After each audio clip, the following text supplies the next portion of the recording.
over here! Scorpion is one of the first ever Mortal Kombat characters, and is a series icon, if not its de facto flagship character. "Get over here" is probably one of the most popular lines in fighting games and maybe gaming in general. But who is Scorpion? His appearance has changed drastically over time.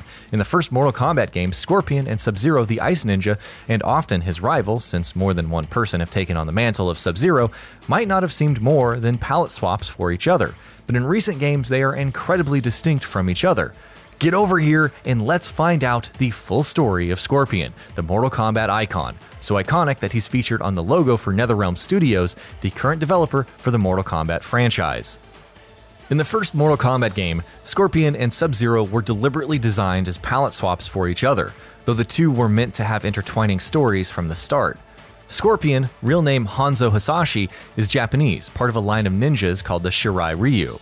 The Shirai Ryu were founded by a man from Japan who was once part of a group of Chinese martial artists called the Lin Kuei, a faction with which several important Mortal Kombat characters, including the Sub-Zeros, are associated. The Shirai Ryu is originally formed as an antagonistic counterfaction to the Lin Kuei.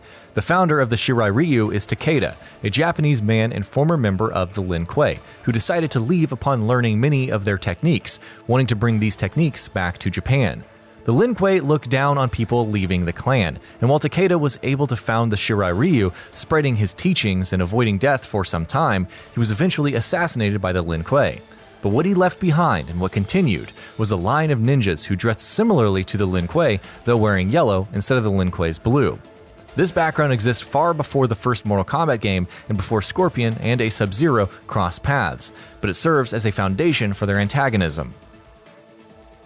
Beyond this, it must be established that the story of Mortal Kombat exists within two separate continuities.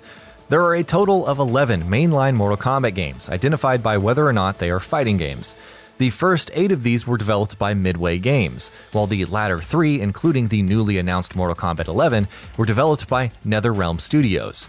The games developed by Midway form their own timeline, while the 9th Mortal Kombat game, the first one to be developed by NetherRealm, is based on a story concept where popular character Raiden tries to avert the events of Mortal Kombat Armageddon, the 7th game, by returning to a previous point in time, chronologically corresponding to the first Mortal Kombat game. It serves as a reboot for the franchise and its own continuity, in this way diverging from the mythology path that the Midway games forged. But there are still consistent elements about this character. For one, in either continuity, Scorpion is often described as the rival of Sub-Zero in promotional media, and it is maintained across games whether or not they are allies or enemies. It is a natural extension of the rivalry of their martial arts clans. There are 2 characters who assume the role of Sub-Zero in Mortal Kombat games, and there is only ever one Scorpion, but Scorpion maintains an antagonistic relationship to some degree either way. This rivalry or antagonism is in large part founded on Scorpion being lied to about who killed himself and his family. Scorpion at some point in his story is always undead, but in the NetherRealm continuity, he is brought back to life as a human rather than simply being undead by Raiden. Scorpion is an incredibly vindictive character who often takes action consumed with rage, unable to stop until he either gets the objective he wants or is snapped out of his current path after reassessing a current situation or speaking to someone. Scorpion also inevitably will hate Quan Chi, a wizard who murdered him and his family, though in both continuities it is a fact that is hidden from Scorpion until he finds out for himself. In both continuities, though, at different points in plot progression, Scorpion is resurrected by Quan Chi from death and serves him, under the promise of extracting revenge against what he thought were the murderers of himself and his family. The Midway Games continuity follows Scorpion as he seeks revenge against the Lin Kuei and Sub-Zero for killing him and his family. In the first game, he kills Sub-Zero according to canon. In the next game, he learns of a new Sub-Zero, the younger brother of the first Sub-Zero. He is unable to bring himself to attack Sub-Zero and vows to protect him for the rest of the series, and this recurs in the third game. As while he is enlisted by series villain Shao Kahn to fight against the heroes, Scorpion eventually decides against it when learning Sub-Zero is with the heroes. In the fourth game, Scorpion learns that Quan Chi killed him and his family, and vows revenge against him, realizing that he was tricked into believing the wrong culprit was responsible for the slaying of his family. Mortal Kombat Deadly Alliance follows Scorpion as Quan Chi strikes a deal with two Oni to protect him. Scorpion in Mortal Kombat Deception has his power enhanced, but only if they resurrected his family and the Shirai Ryu. But the Shirai Ryu were resurrected as undead. This enraged Scorpion and he broke their alliance, which founds Mortal Kombat Armageddon. At the end of Mortal Kombat Armageddon, he is eventually slain by Sub-Zero.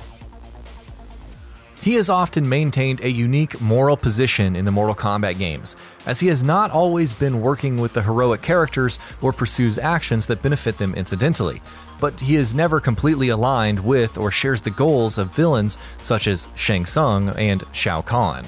This is more often the case throughout the Midway continuity, since in the NetherRealm continuity, Scorpion eventually is established as a good character, more aligned with the heroes by the end of Mortal Kombat 10, and takes more altruistic actions.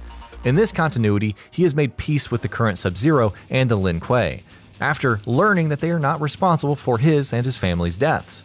Unlike the sense of personal respect that guides his decisions in the NetherRealm games, his motives are more personal rather than altruistic in the Midway continuity. In the NetherRealm continuity, the character of Scorpion himself is also a persona, a psyche, the culmination of his grief and having lost his family, and the rage that fuels his desire to seek revenge. This concept of Scorpion is ultimately separate from the true Scorpion, the human that is Hanzo Hasashi. Scorpion here is both an alias and an incorporeal manifestation of hatred, one that Hanzo Hasashi has at times manifested and has to fight against. Against a target that provokes uncontrollable rage, the Scorpion persona sometimes takes over. Gameplay-wise, Scorpion boasts some of the most iconic attacks in all of Mortal Kombat. Several of the initial Mortal Kombat characters found in the first game and in the second or third games are already quite popular due to their standout designs, including Johnny Cage, Sonya Blade, Liu Kang, and especially Raiden. But few probably possess the icon status of Scorpion. He uses weapons including a chain which he uses to reel opponents in with once it connects, an attack connected to his well-known "Get Over Here" line.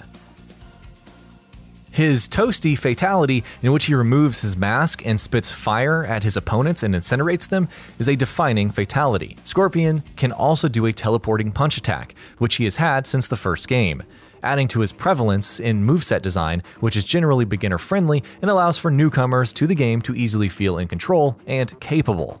All of which is interesting because he never started out as a leading protagonist in the early Mortal Kombat games. That belongs to Liu Kang, and across all games, Johnny Cage and Raiden are also prominent figures. But over time, it is arguably the story and presence of the ninja Scorpion and the Sub-Zeros that has eclipsed the others in popular culture, which is quite the feat since Mortal Kombat has several well-known characters.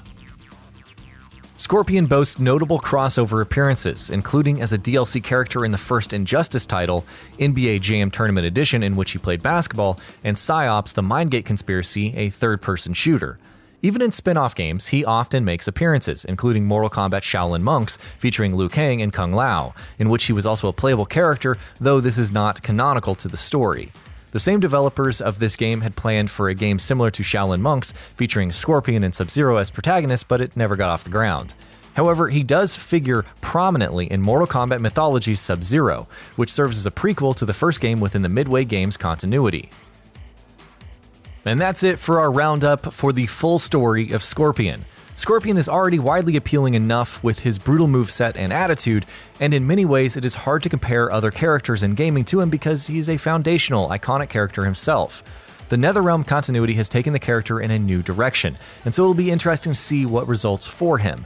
The newer Mortal Kombat games have been praised for their story campaigns, and with Mortal Kombat 11 newly announced and obviously featuring Scorpion, it'll be interesting to see what the Scorpion who has now found a sense of humanity will do, though he still seems affixed to pursuing revenge.